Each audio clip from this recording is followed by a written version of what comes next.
So in chapter 11 we will study about, your chapter 11 is foreign exchange rate and now topic is managed floating. Okay. Before this we have studied about fixed, flexible exchange rate of system. Okay. Exchange rate of system is categorized into two categories, that is fixed and floating. So now next is topic is managed floating. Managed floating means flexible rate is managed. So when flexible rate is managed, that is known as managed floating. Like for even when exchange rate is determined by the forces of supply and demand, at times the central bank intervenes to manage the exchange rate so that it does not slip out of the desired limit. I am saying that floating rate is managed by RBI. Okay, because market में supply and demand forces are changing regularly, so RBI fixes the floating exchange rate. Floating exchange rate means flexible exchange rate. It has to be managed by the RBI, that is central bank. Okay. So managed floating. What is managed floating? It is a system of floating exchange rate in which there is occasional intervention by the central bank to influence the manage the float. We can say that for managing the float, RBI intervenes occasional intervention by the central bank. Okay. That is, it is also known as what? Dirty floating. This is also known as dirty floating.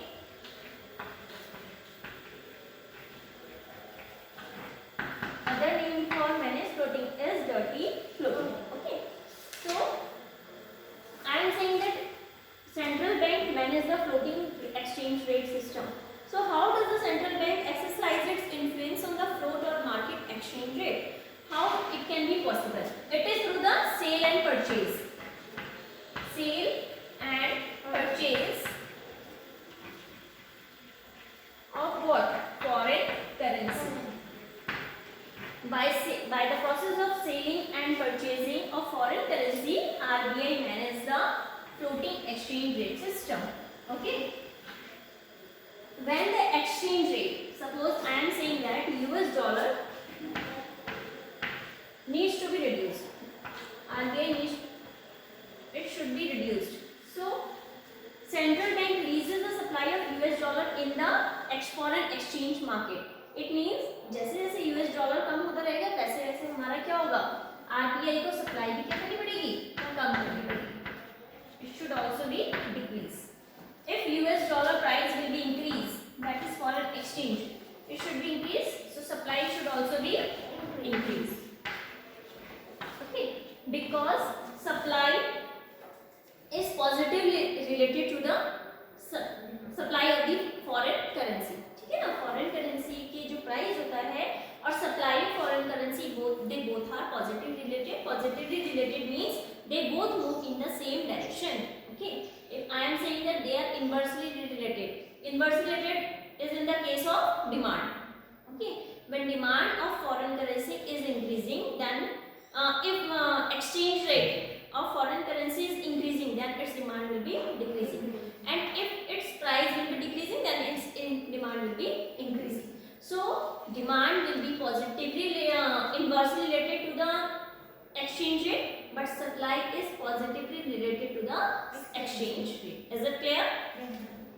So on the other hand, when the exchange rate needs to be raised, so supply should also be increased. Okay, is it clear? So what is managed floating? Managed floating is an exercise of sale and purchase of foreign currency by the central bank so that the exchange rate is managed within the desired limits. Okay, write down. It is the system, managed floating, it is the system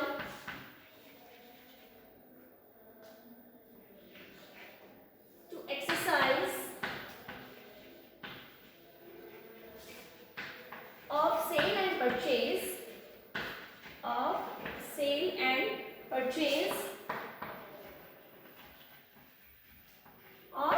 foreign currency by the central bank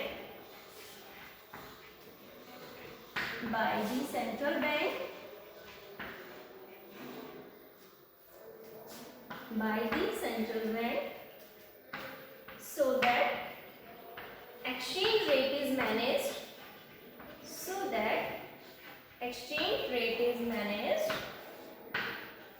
within the desired limits. Managed within the desired limits. Is it clear?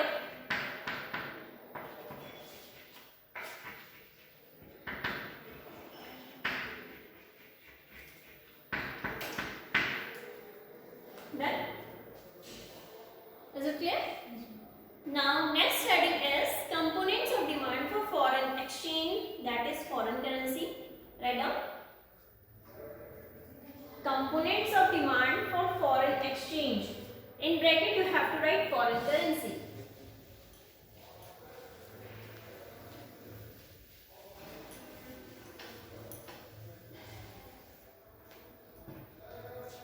Next heading is components of demand. Now we are talking about demand for foreign exchange. Demand for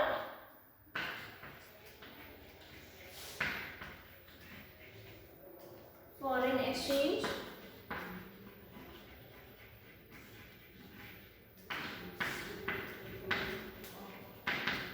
That is foreign currency.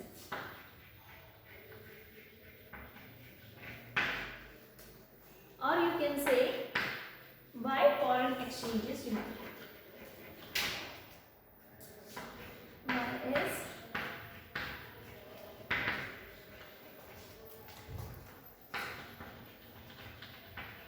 Why is foreign exchange demanded? You have to write this idea.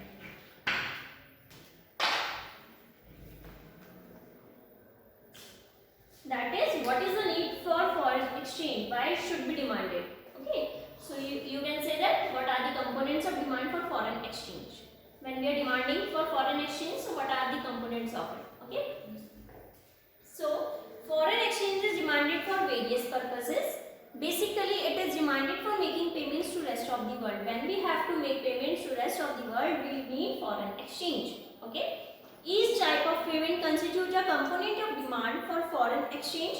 Broadly, following are the constituents of demand for foreign exchange. First one is repayment of international loans. First one is in repayment of international loans.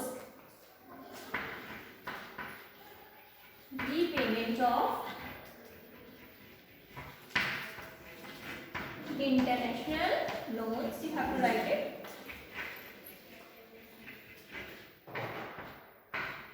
International loans. So, international loans are raised in terms of foreign exchange. When we have to raise international loans, so we can raise in the form of foreign exchange. That is foreign currency. Accordingly, foreign currency is required for the repayment of these loans. When you have to make international loans, so you have to pay for it. Okay. So, you need foreign exchange. In less developed countries like India, this is an important component of demand for foreign exchange. जैसे कि हम less developed countries की बात कर रहे हैं like India, so जो हमारा important component होता है demand for foreign exchange का वो यही है कि repayment of international loans. When we are getting international loans and when we are taking international loans, so we need foreign exchange, that is foreign currency, to repay that loan. Fine. जब भी हमको international loans लेते हैं तो हमें उसकी repayment करनी है, तो उसके हमें क्या चाहिए, क्योंकि इंटरनेशनल लोन लिया है तो हमें उसकी इंटरनेशनल करेंसी में ही हमें क्या करनी पड़ेगी, उसकी फॉरेन करेंसी में पे करना पड़ेगा. सो उसी के लिए हमें फॉरेन एक्सचेंज की जरूरत पड़ेगी. We have to exchange our domestic currency with that currency of that country. Okay. Now next one is investment in rest of the world. Second one is investment in rest of the world. When you are investing money in rest of the world, so you need foreign exchange. Okay.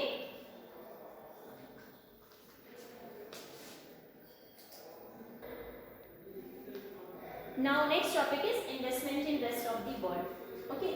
Investment in rest of the world, it is a business activity. like we need currency of the country in which investment is to be made. If we invest in other countries, so we have to need that foreign currency of that country. Okay, so thus US dollars are needed, demanded if investment is to be made in USA. If I want to invest my money in USA, so I want dollar, because dollar is the currency of that country, that is USA. Okay, so if you need to invest in rest of the world, so you need foreign currency of that country. Okay, third point is imports. Third point is imports. We import goods like cell phones and TVs. These are goods. So services like banking and insurance from rest of the world. हम क्या करते हैं, जो goods होते हैं, जैसे cell phones की बात कर रही हूँ मैं, या टीवी की बात कर रही हूँ, हम लोग बाहर से अपनी कंट्री में जब कोई सामान मंगाते हैं, so it requires foreign exchange, क्योंकि हमने क्या करना है, उनको पे करना है। हमने जब कोई सामान मंगाया तो हमें उनकी करेंसी, उनको पे करना पड़ेगा ना उसके बजाय, तो हमें क्या करना पड़ेगा, उसके लिए भी हमें फॉरेन एक्सचेंज की जरूरत पड़ेगी। Okay, because payments for imports are made in foreign exchange only, क्योंकि जो हमने बाहर से जब सामान मंगाया तो हमें फॉरेन करेंसी जो होगी, मतलब उस कंट्री की जो करेंसी होगी उसमें पे करना पड़ेगा। That's why foreign exchange is needed for imports also. Okay, now next one is direct purchases abroad. Fourth point is direct purchases abroad. Direct purchases abroad means foreign exchange is needed to make direct purchases. Direct purchases means because people from our country visit other countries of the world as tourists. Tourist की form में क्या करते हैं, लोग इधर से उधर जाते हैं घूमने के लिए दूसरी कंट्री में, तब उनको फॉरेन एक्सचेंज चाहिए। या मैं बोल सकती हूँ कि स्टडीज के लिए लोग जाते हैं तो उनको फॉरेन एक्सचेंज की जरूरत पड़ेगी, बिकॉज दे हैव टू पे फीस। अगर वो मेडिकल ट्रीटमेंट के लिए जा रहे हैं तो भी उनको फॉरेन एक्सचेंज की जरूरत पड़ेगी, because they are going abroad. ठीक है, अगर दूसरी कंट्री में जा रहे हैं, अपनी कंट्री में जा रहे हैं, so they don't need foreign exchange. Okay, so this involve direct purchases abroad. जो डायरेक्ट परचेज अब्रॉड है, यही होता है कि अगर कोई पर्सन जो है किसके लिए जा रहे हैं, मेडिकल ट्रीटमेंट के लिए जा रहे हैं, स्टडीज के लिए जा रहे हैं, टूरिस्ट के लिए जा रहे हैं, तो उनको फॉरेन एक्सचेंज की जरूरत है। ठीक है, इसके बाद नेक्स्ट पॉइंट आता है हमारा, आता है grants and donation. Next point is grants and donations. अगर सपोज मुझे दूसरी कंट्री में मनी डोनेट करना है, ठीक है, या कुछ वहाँ पे डोनेशन वगैरह करनी है, तो मुझे उसके लिए भी फॉरेन एक्सचेंज की जरूरत पड़ेगी, क्योंकि दूसरी कंट्री में करना है तो उन्हीं की फॉरेन करेंसी में पे करूँगी। ठीक है, तो जो डोनेशन वगैरह करूँगी वो दूसरी कंट्री के उसमें करूँगी। So that is grants and donations to rest of the world also contribute to the demand for foreign exchange. Like grants and donations to a country are often made in terms of the currency of that country. After that, next is sixth one is payment of income. As I told you, factor income and factor payment. So what is the difference between them? Factor payment are for those who are making payment to others for their factor services. Okay, and factor income is for those who are receiving income for their factor services. जैसे suppose मेरे पास land है और land के लिए मैंने क्या किया है, रेंट पे किया है, मैंने रेंट पे किया है तो मेरे लिए फैक्टर पेमेंट। अगर सपोज मेरी लैंड है, मुझे रेंट मिल रहा है, तो मेरी क्या होगी, फैक्टर इनकम। ठीक है, ये चीज मैंने आपको पहले भी क्लियर करी थी। So demand for foreign exchange in a domestic country also rises for the payment of factor incomes. अगर हमने जो ये पेमेंट ऑफ इनकम से अगर मुझे बाहर देनी है या बाहर भेजनी है, ठीक है, बाहर में कुछ इन्वेस्टमेंट कर रखा है, वहाँ पे मैंने लैंड ले रखी है, उनको अपनी लैंड के लिए रेंट दे दूँ, या कैपिटल पे इंटरेस्ट जो जाता है, लेबर के वेजेस जाती हैं, तो मुझे उनकी फॉरेन करेंसी में उनको पे करना पड़ेगा। ठीक है, so these are the components of foreign exchange, और you can say these are the reasons that why is foreign exchange demanded. Is it clear? So now write down, बंद हो जाएगी। So after this components of demand for foreign currency, we will start components of supply of foreign exchange. ठीक है, foreign exchange की supply के लिए कौन से parts उसके components कहते हैं, या फिर हम कहेंगे कि why is foreign exchange supply, क्यों supply की जाती है foreign exchange। ठीक है, so we will discuss that topic in our next lecture. Okay.